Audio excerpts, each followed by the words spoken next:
I'm Sarah. And I'm Matthew. And we like to watch.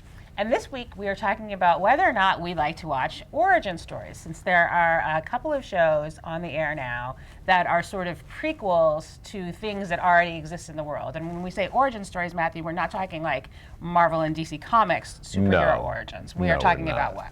We're talking about Hannibal, which is the early story of Hannibal Lecter, Bates Motel, Norman Bates, and the Carrie Diaries, Carrie Bradshaw. From Sex and the City. So these are all shows that are on right now that presage something that most of us have seen already. Right. And so how do you think they're doing? I am not a big fan, and I hope it doesn't become like the rage on TV as it has become in movies, especially with the Star Wars prequels. Right. I don't like knowing what's going to happen down the road.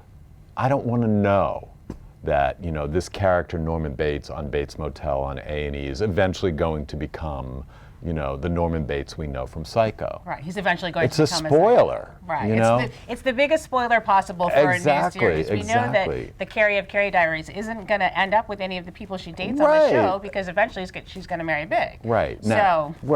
Now, shows shouldn't be completely dependent on plot developments. I mean, you know, it has to have some value in the writing and the acting and the moment-to-moment of the show. But still, I don't want to know what's going to go on down the road. Right. I just don't. And it'll be interesting to see, actually, if audiences are into this sort of idea, because some people might take it as comforting, knowing that eventually, like, Hannibal's going to ask for, you know, liver and fava beans and a nice Chianti. Right. That's right. But some people don't. And viewers do like their comfort food. Right, exactly. Even if it's, you know, serial killer comfort food. So we'll have to wait and see if these shows go on a little bit longer to see if fans respond to the idea of sort of knowing what the outcome is for these characters. Right, I'm kind of hoping not.